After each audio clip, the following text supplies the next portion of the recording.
The first row read times the 15th of May, 2023. 50 parts per million. 60 to 90 days. Slow escalation. RM does not suspect. The last row read times the 15th of July, 2020, plus 2,000 parts per million. 7 to 14 days. If RM dies, first MM will follow in 48 hours. Inheritance secured. He planned your deaths down to the exact day, Hayes said, her voice hard. He knew exactly how much carbon monoxide was needed. He calibrated the system to poison you slow enough so you wouldn't suspect anything but fast enough, so you'd be dead by late July. Harris closed the Excel sheet and opened the final file. It was a photograph. My wife Rose was lying in our bed, her hands crossed over her chest, her face pale and still. The timestamp read the 12th of November, 2019. 42 am. 2 hours before David called 911 to report that she had passed away in her sleep. He took this photo before he called for help. Hey, I couldn't speak. I couldn't even cry. I just sat there staring at the image of my wife, feeling something inside me shatter into a million pieces all over again. Hayes closed the laptop. David waived his right to an attorney, she said. During the interrogation last night, he told us, and I quote, "The only thing I regret is not finishing the job. He has no remorse, Mr. Miller. He is a sociopath." I swallowed hard. What happens now? The arraignment is next week at the county courthouse, Hayes replied. You and Mark will have to testify. But I want you to understand something. David is not walking away from this. The evidence is absolutely overwhelming. He will spend the rest of his life in prison. I nodded, but the fear wouldn't let me go. David had already escaped once.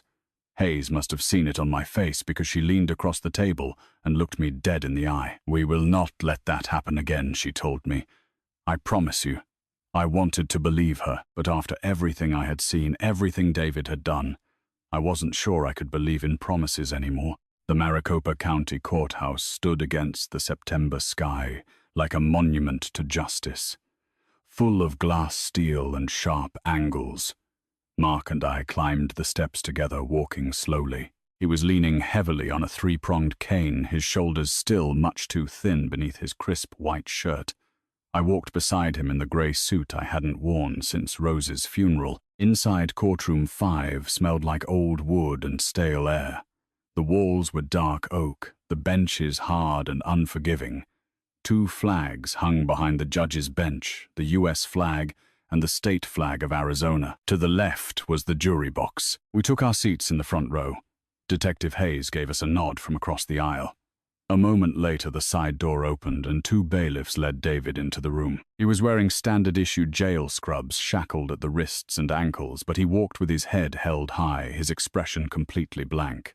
His eyes swept the room, landed on me, and there was nothing in them. No fear, no shame, just a cold, hollow void. Jessica was seated at a different table near the back, also in a jail uniform.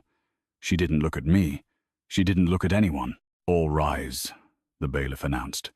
Judge Barbara Hendricks entered the courtroom, a woman in her 60s with silver hair and a face sculpted by years of hearing the worst humanity had to offer. We stood. She sat down. The room fell silent. "The state versus David Roberts," she said. "Prosecution, are we ready to proceed?" District Attorney Thomas Crown stood up. "Yes, Your Honor." The defense attorney nodded. "Ready, Your Honor." The judge motioned to Crown. Opening statements. The DA walked to the center of the room. "Ladies and gentlemen, this is a case about trust, about betrayal, and about a man who spent 3 years executing a cold, calculated plan to destroy an entire family for money." He listed the charges. Count 1, first-degree murder of Rose Miller in 2019 via deliberate carbon monoxide poisoning. Count 2, attempted murder of Robert and Mark Miller in 2023 using the exact same method. Count 3, kidnapping and false imprisonment of Mark Miller from July 2020 to July 2023. The evidence will show that David Roberts is not a desperate man who made a mistake. He is a predator who planned every detail, who documented his crimes, and who felt not 1 ounce of remorse while his victims agonized. The trial lasted 4 days. Ryan Carter was the first to testify, describing the locked attic door, the gas alarm, the sabotaged furnace. He was a calm, professional, and unshakable witness during cross-examination. Detective Hayes followed, guiding the court through the forensic evidence, David's laptop with the hidden Times Project M Times folder, the fake news articles about Mark's death, the Excel spreadsheet calculating lethal gas exposure, the timelines, and the photograph of Rose's body taken. Before David called 911, the entire courtroom sat in a deathly silence. Then Mark took the stand. He gripped the wooden railing while he took the oath, his hand shaking. The DA asked him to describe his captivity. Mark's voice was thin, fragile, but it echoed throughout the room. "I was locked in that room for 3 years," he said. "David drugged me the night I arrived. When I woke up, the door was bolted from the outside. He fed me through a slot. Bread, water, canned beans. There was no bathroom, just a bucket. No light, except what came through a crack in the roof. I screamed until my throat bled. I hit the door until I broke my hands. Nobody came." He looked at David. "He told me I was just an obstacle, that he would keep me there until nobody remembered I even existed. And when I started getting sick, when the headaches were so bad I couldn't stand up, he told me it was carbon monoxide. He told me, 'You and your dad will be gone soon, and then everything will be mine.'" David didn't blink. The defense had no questions. Finally, the DA called me.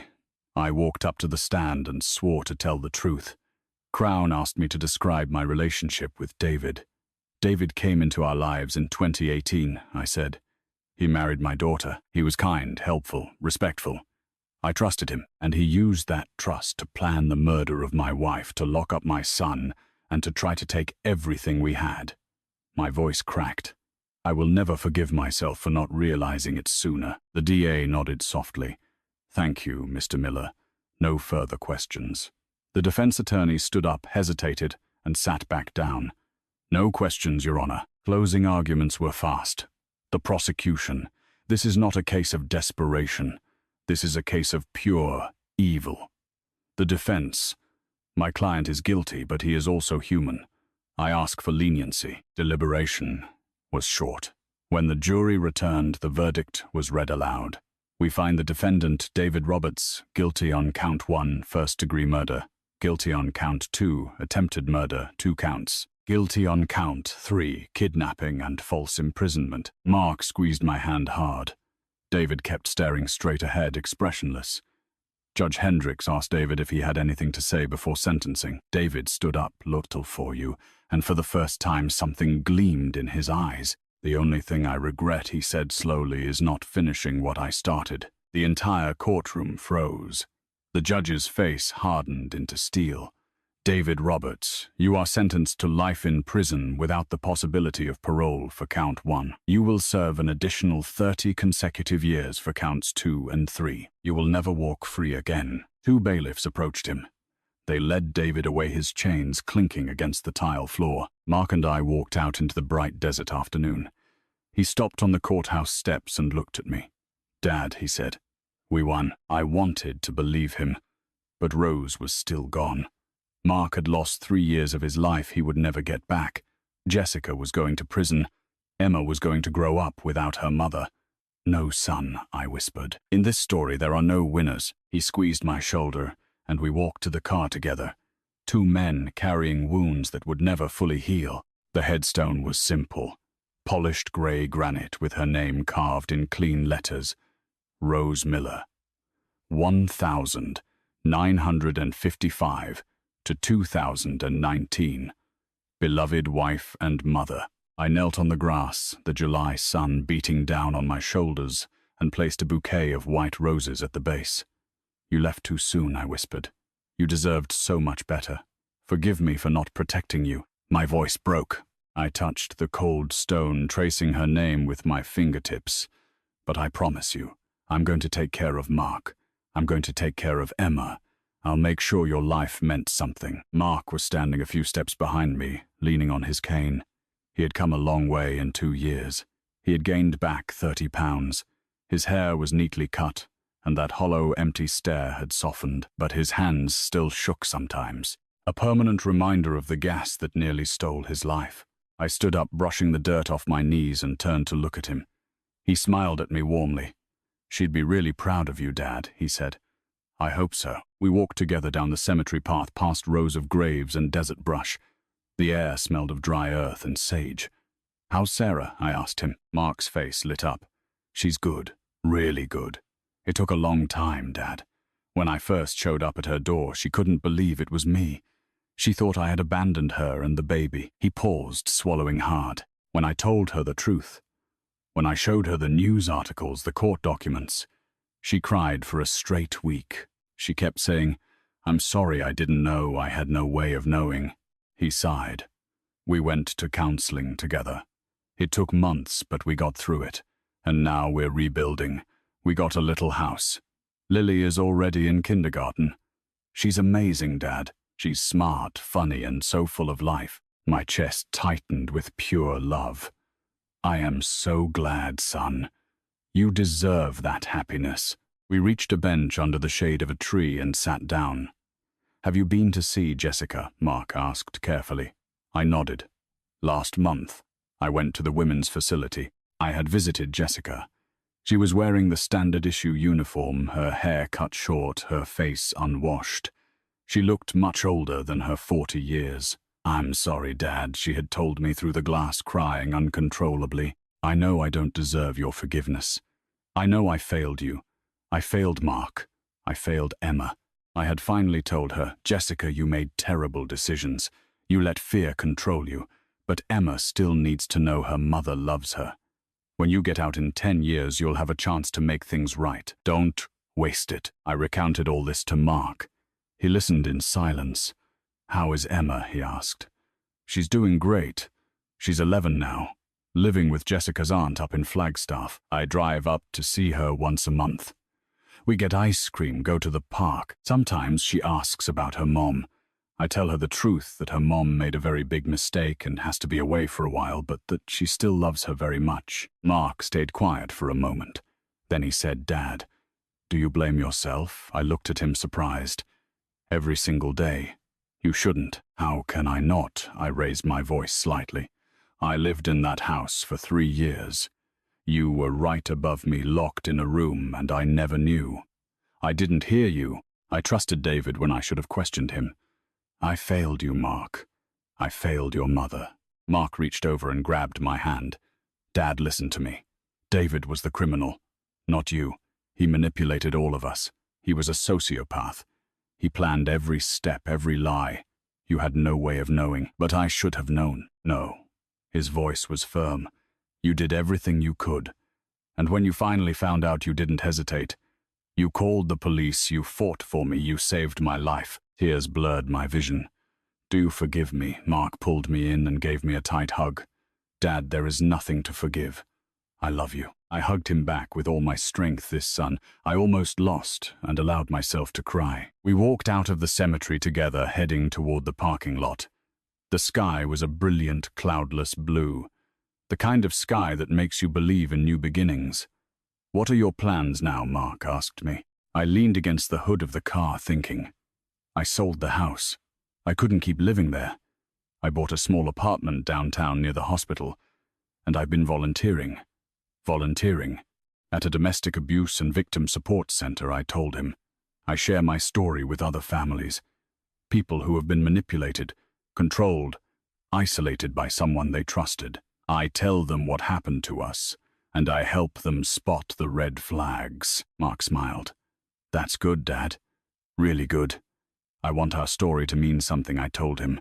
"Your mother's death, your 3 years in that room, all of this. If I can help even one person see the truth before it's too late, then maybe it wasn't all for nothing." Mark opened the passenger door, then stopped.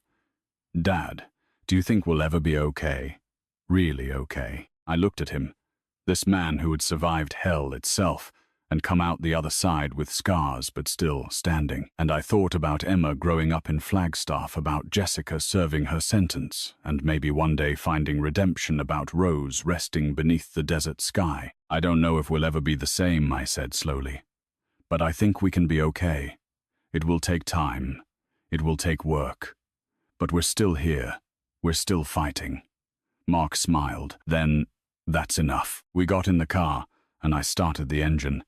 As we pulled out of the cemetery, I looked in the rearview mirror one last time, watching Rosie's grave fade into the distance. The past will always hurt, but we don't have to let it define us. We can choose to move forward together. And that is exactly what we are going to do. Looking back, standing on the other side of this nightmare, I want to share something with you. Something I wish I had known before it was too late. My family's story taught me that blind trust without keeping your guard up can become a weapon in the wrong hands. I believed David because I wanted to believe him. I ignored the little inconsistencies, the locked attic door, the excuses, because questioning him felt like betraying the family. But this is what I learned. Protecting the people you love sometimes means asking the hard questions even when it's uncomfortable. And to you listening to this family's story, remember this. God puts people in our path to teach us, to challenge us, and sometimes to show us what we are made of. Through all the pain, I found a strength I didn't know I had. I found forgiveness. Not for David, but for myself. Don't be like me. Don't wait for a tragedy to force your eyes open. If someone isolates you, controls the information you receive, or makes you feel like you are overreacting, trust your gut. A father's revenge isn't about hate or punishment. It's about taking back your voice, your safety, and your future. The best revenge is surviving. It's healing. It's refusing to let a betrayal define your life. Mark and I rebuilt our lives brick by brick. That is my revenge. Choosing hope over hate. If this story touched your heart, I would be endlessly grateful if you shared your thoughts down in the comments below. Hit that subscribe button and send this video to someone who needs to hear it. Engaging with the channel helps these stories reach more people. Thank you for staying with me until the very end by the warmth of this fire. I want to remind you that this tale contains some fictional elements created to leave a lesson. If you feel this content isn't for you, feel free to find other videos you enjoy more. Remember, my friend, you are stronger than you think, and you are never alone.